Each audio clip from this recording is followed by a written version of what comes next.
Assalamualaikum warahmatullahi wabarakatuh.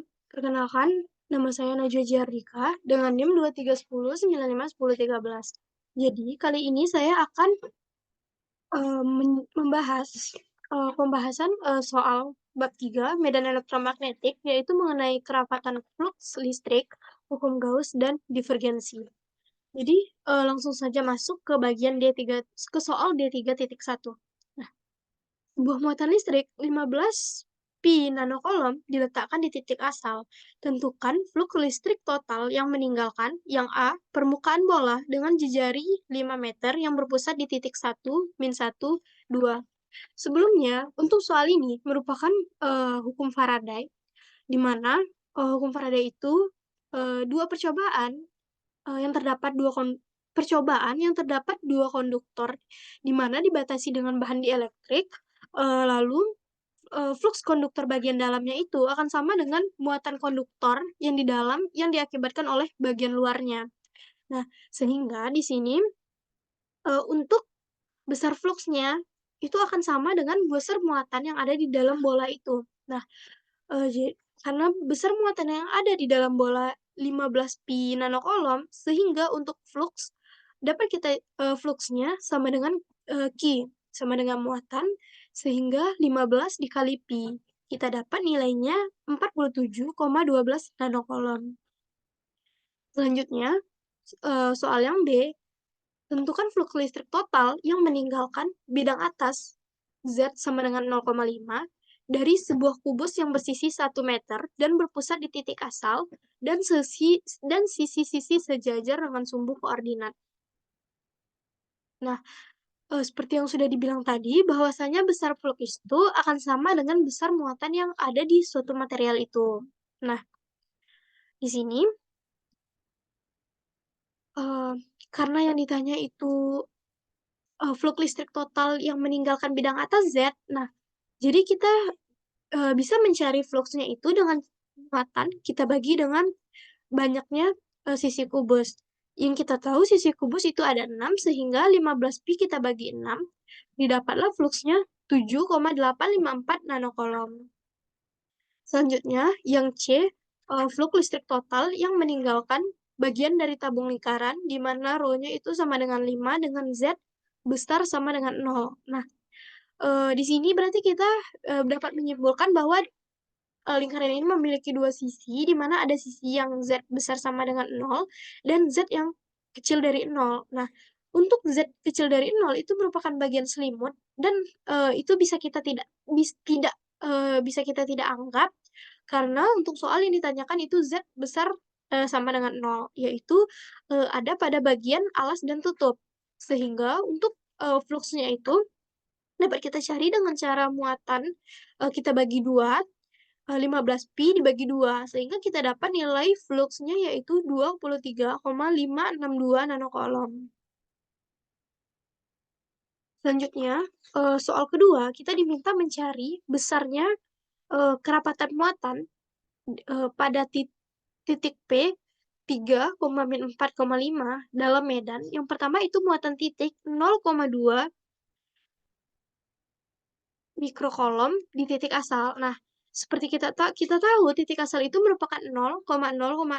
Nah, lalu kita langsung masuk ke rumus dari muatan titik, yaitu D sama dengan kerapatan muatan sama dengan Q per 4 pi R kuadrat. Nah, di mana untuk R ini sendiri, karena merupakan jarak dari titik asal ke titik P, sehingga dapat kita cari itu P dikurang dengan titik asal, dan kita dapat nilainya yaitu 3,-4,5, lalu kita magnitudkan akar dari 3 kuadrat ditambah min 4 kuadrat ditambah 5 kuadrat, sehingga didapat nilai R-nya itu akar 50. Lalu kita masukkan nilainya 0,2 dikali 10 pangkat min 6 per 4 pi dikali 50 akar 50 kuadrat, dan kita dapat hasilnya yaitu 318,31 pikocoulomb per meter kuadrat. Selanjutnya, untuk soal yang B itu muatan garis serba sama 30 nanocoulomb per meter pada sumbu Z. Nah, karena pada sumbu Z, sehingga untuk di sini kita kita buat rumusnya terlebih dahulu. D sama dengan rho L per 2 pi rho. Nah, di mana untuk rho-nya itu karena dia pada sumbu Z, sehingga kita bisa mencarinya akar dari 3 kuadrat ditambah min 4 kuadrat, sehingga dia dapat akar 25.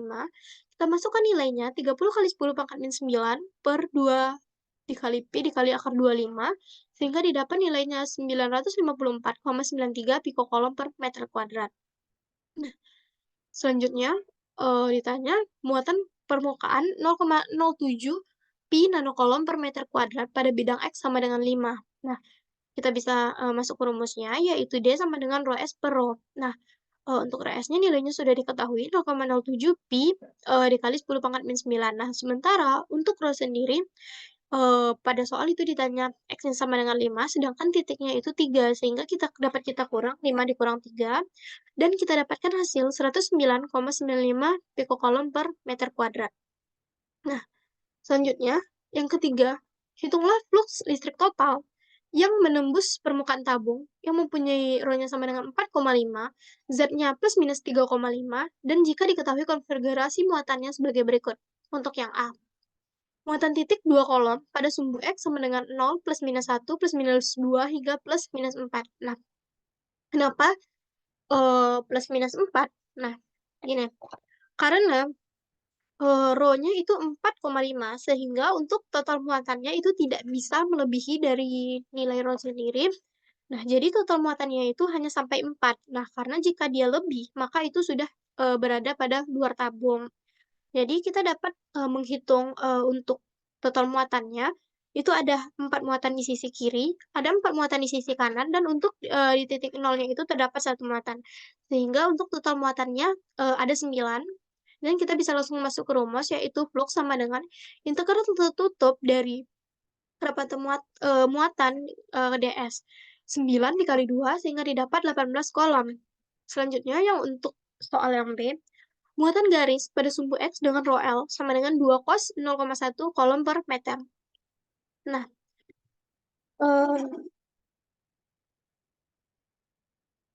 artinya muatan garis ini terdefinisi sepanjang sumbu X, jadi kita bisa mengintegralkan terhadap sumbu X, dan kita bisa masuk ke integral rho L dl, di mana untuk batas atasnya 4,5 dan batas bawahnya min 4,5. Dan kita masukkan nilai rho L-nya 2 cos 0,1 dx. Lalu kita turunkan terhadap X, sehingga kita dapat nilainya 2 per 0,1 sin 0,1 X, batas atas 4,5 dan batas bawahnya min 4,5. Lalu kita substitusi nilai batas atas dan batas bawahnya, dan kita dapat nilai muatan garisnya yaitu 17,4 kolom. Selanjutnya, untuk soal D3.4, carilah muatan yang terdapat di dalam bola yang mempunyai R-nya itu 2. Nah, jika dapat muatannya yang untuk yang A sama dengan AR per R kuadrat. Nah, di mana untuk AR sendiri merupakan kerapatan surface atau luas permukaannya. Nah, kita bisa menggunakan rumus I sama dengan integral dari AR per R kuadrat ds. Untuk ds itu merupakan partisi dari luas permukaan. Sehingga kita bisa mencari dengan integral luas permukaan. Kita integralkan luas permukaannya, sehingga didapat 4pi R kuadrat per R kuadrat dikali AR. 4pi kali R-nya itu 2, 2 kuadrat per 2 kuadrat. Sehingga kita dapat nilainya 12,57 kolom. Dan untuk yang B, AR dibagi R. Nah, kita rumusnya itu sama, Q per, hanya saja untuk nilai R yang penyebutnya itu yang beda, Q sama dengan integral AR per R ds. AR tadi itu kerapatan surface atau luas permukaan, dan ds itu partisi dari luas permukaan, sehingga kita bisa integralkan luas permukaannya, dan didapat 4pi R kuadrat per R. R-nya 2, sehingga kita bisa masukkan nilainya 4pi kali 2 pangkat 2 per 2, yaitu nilainya 25,13 kolom. Artinya, nilai yang di bawah, nilai yang B, itu 2 kali dari nilai yang A.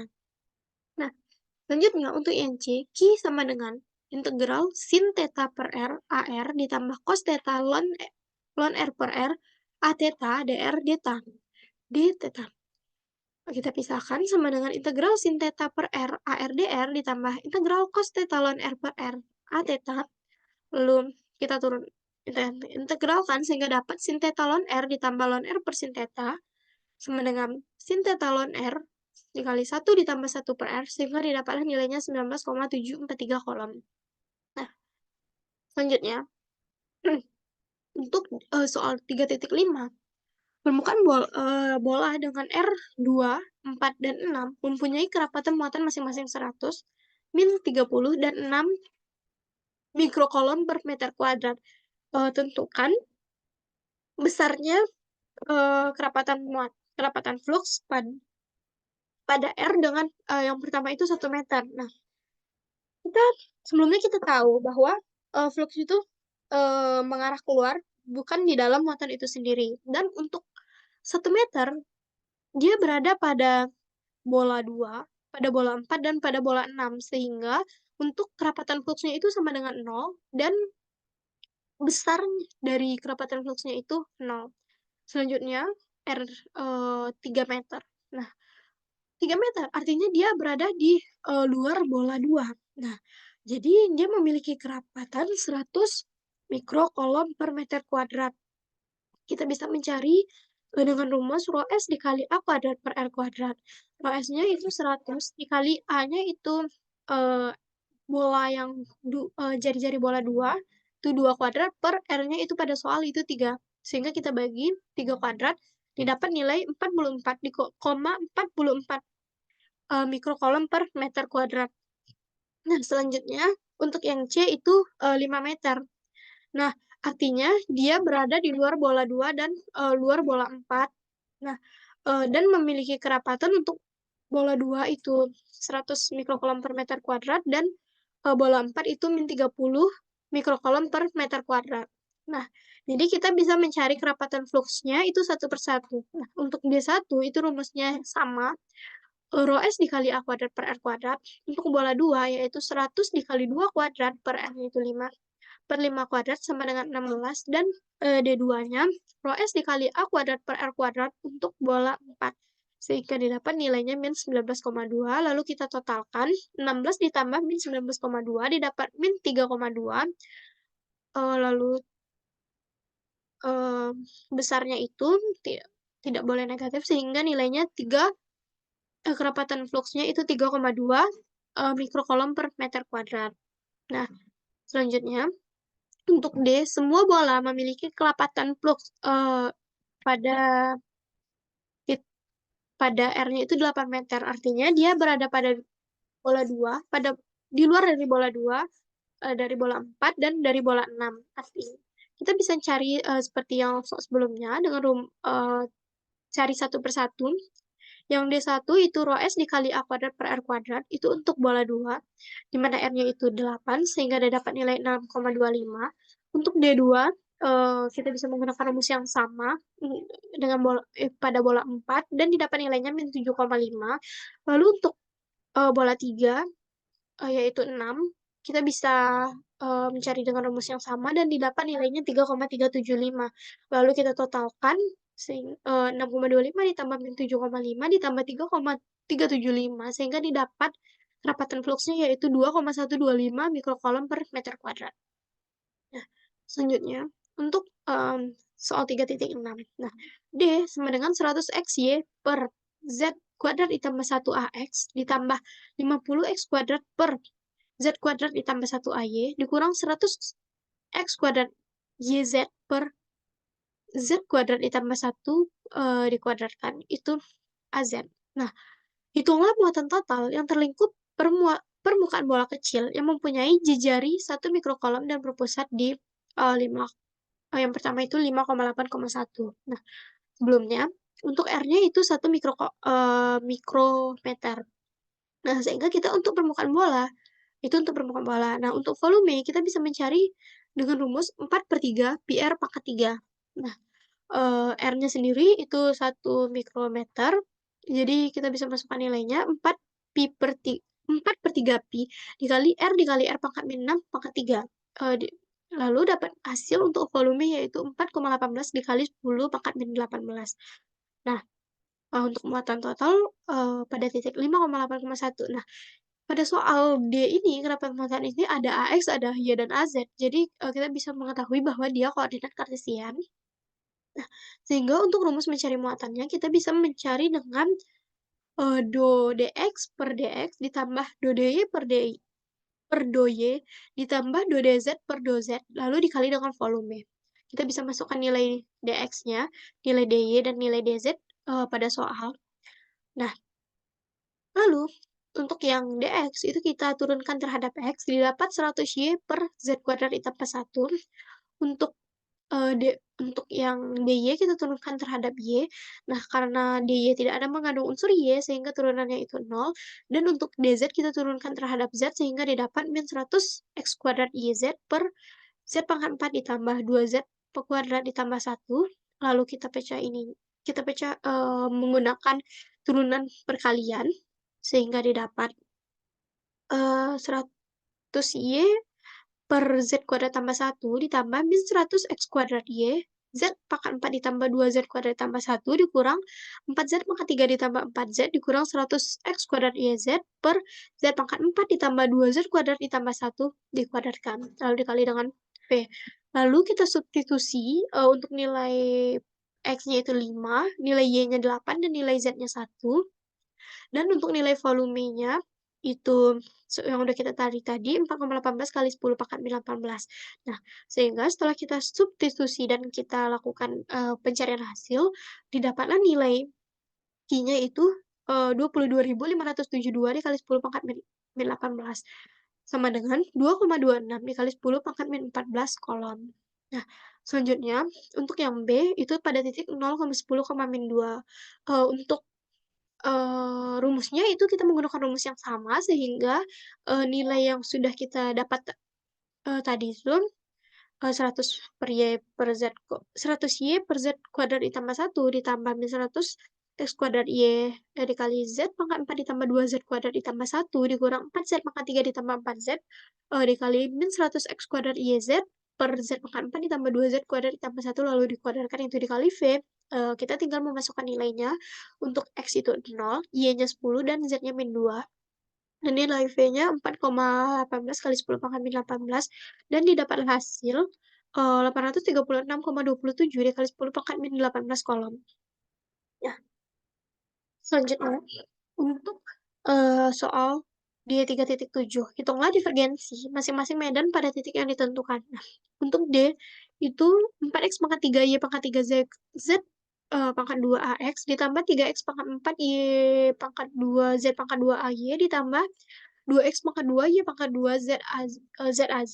Nah, untuk PA-nya 1,2,3. Nah, di sini mengandung unsur ax, ay, dan az, sehingga kita bisa mencari untuk divergensinya dengan menggunakan rumus pada kartesian.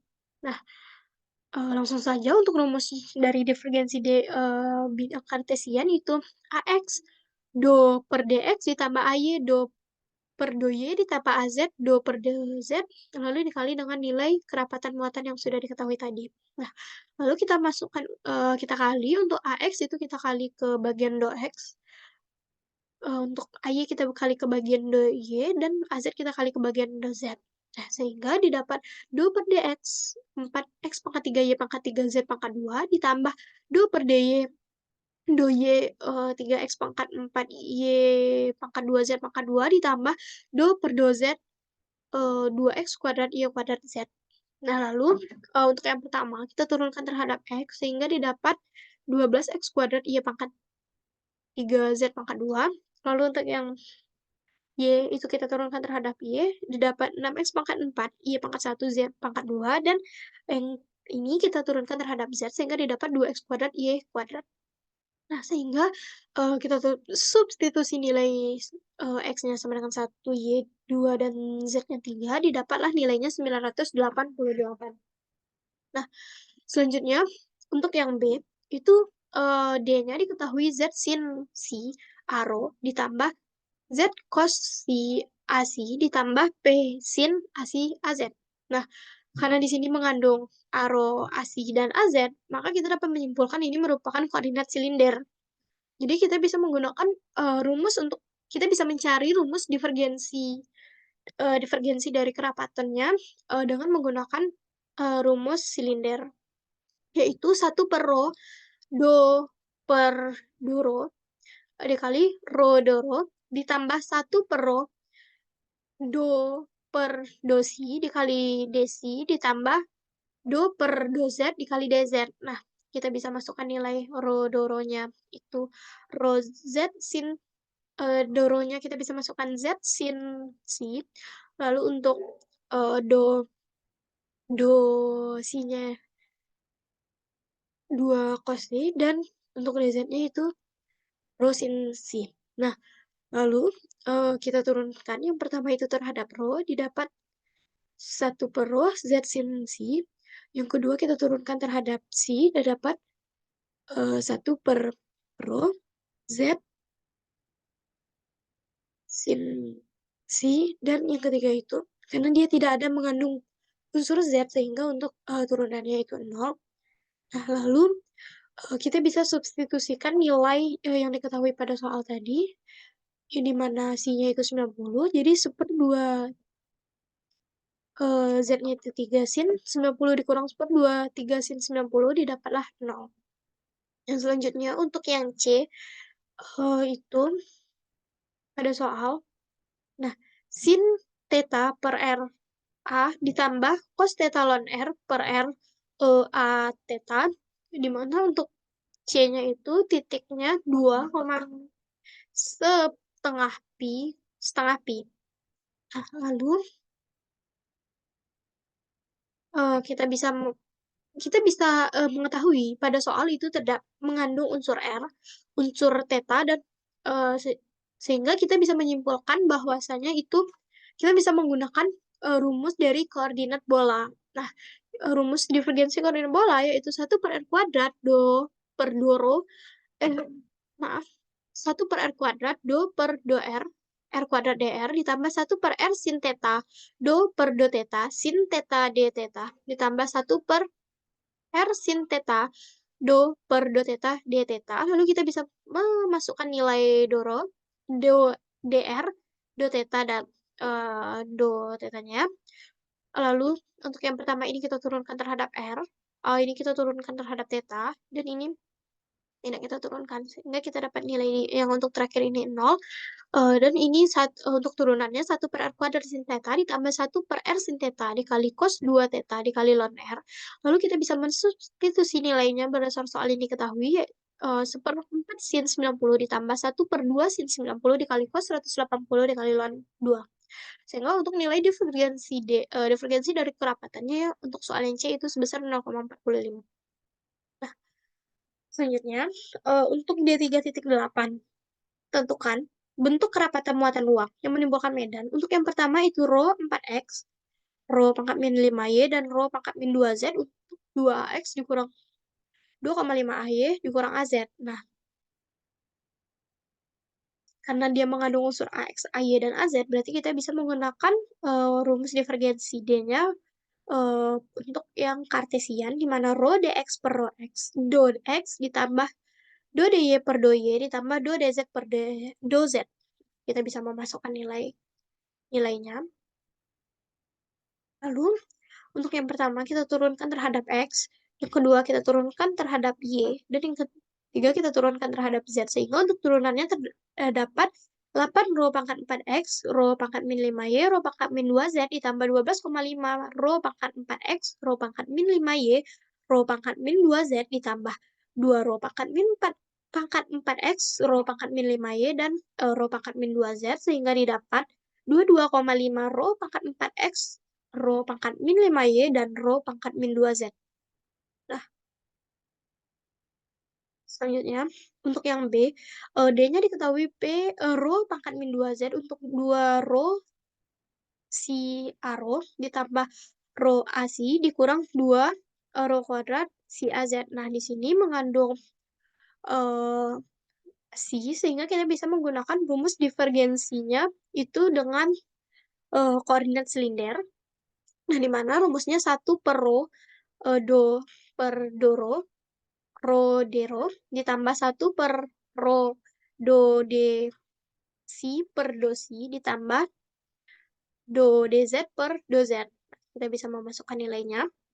Lalu untuk yang pertama kita turunkan terhadap rho, untuk yang kedua kita turunkan terhadap si, dan untuk yang ketiga kita turunkan terhadap z. Nah, untuk turunan terhadap rho, karena yang di atas ini tidak ada mengandung tidak ada mengandung unsur si, sehingga turunannya itu 0.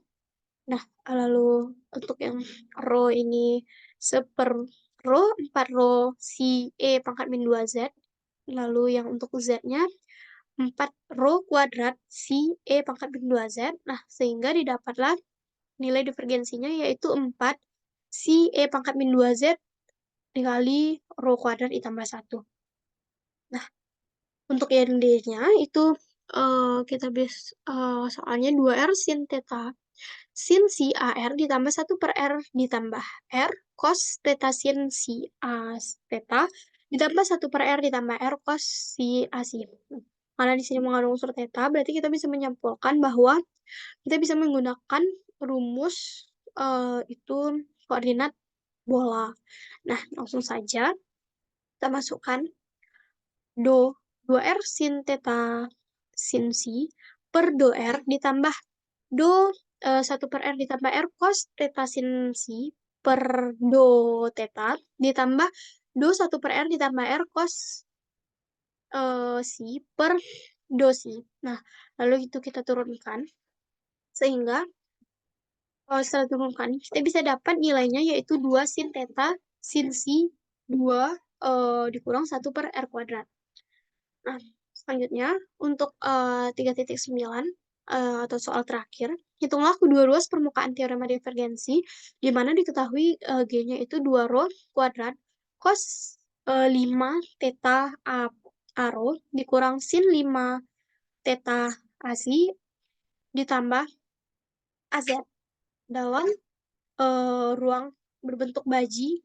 Nah, baji itu merupakan suatu material atau benda yang makin ke ujungnya itu makin runcing. Nah, jadi untuk G-nya sendiri itu untuk nilai 2 rho kuadratnya bisa kita kali ke dalam sehingga didapat rho kuadrat cos 5 theta A rho dikurang 2 rho kuadrat sin 5 theta A theta ditambah 2 rho kuadrat AZ. Nah, dengan batas intervalnya 0 kecil sama P, rho kecil sama 5, 0 kecil sama theta si kecil sama 0,1 pi, dan 0 kecil sama z kecil sama 10. Nah, jadi kita ditanyanya itu muatan. Nah, kita mengetahui bahwa persamaan umum dari vektor silinder itu doro aro ditambah dosi asi dan ditambah dz az. Nah, sehingga untuk doronya itu 2 rho kuadrat cos 5 si, untuk dc-nya itu min 2 rho kuadrat sin 5 si, dan untuk dz-nya itu 2 rho kuadrat. Nah, untuk rumus dari divergensi pada silinder, seperti yang sudah kita gunakan sebelumnya, yaitu 1 per rho do per doro rho dero ditambah 1 per rho rho dc per dosi ditambah do dz per doz. Nah, lalu kita bisa mensubstitusikan nilai d rho, dc, dan dz yang sudah kita ketahui tadi ke dalam persamaan divergensi G tadi. Sehingga di sini kita turunkan terhadap rho, kita turunkan terhadap C, dan kita turunkan terhadap Z. Nah, karena untuk Z ini turunan Z ini tidak ada mengandung unsur Z, sehingga itu turunannya 0. Lalu untuk divergensi G-nya kita dapatkan 6 rho cos 5 C dikurang 2 rho cos C. Dan karena flux listrik total yang melewati sembarang permukaan tertutup itu sebanding dengan total divergensi medan vektor pada setiap volume bidang, maka berlaku teorema divergensi, yaitu Q sama dengan integral tertutup kerapatan muatan dikali ds sama dengan integral volume rho v dv sama dengan integral volume dari divergensi G dikali dv. Nah, untuk dv sendiri secara matematis itu perubahan volume pada silinder, di mana rode si dikali dz. Nah, lalu kita bisa langsung mensubstitusikan nilainya pada interval yang sudah diketahui tadi, dengan menggunakan integral rangkap 3 yang pertama, Q sama dengan, eee, integral dari 0 hingga 10, integral dari 0 hingga 0,1 pi, dan integral dari hingga 5 dari divergensi G yang sudah diketahui tadi, 6 rho cos 5 si dikurang 2 rho cos si rho d si dz. Sehingga setelah kita integral rangkap 3, kita dapat nilai muatannya yaitu sebesar 242 0,83 C. Mungkin sekian penjelasan dari saya mengenai soal bab 3 ini. Assalamualaikum warahmatullahi wabarakatuh.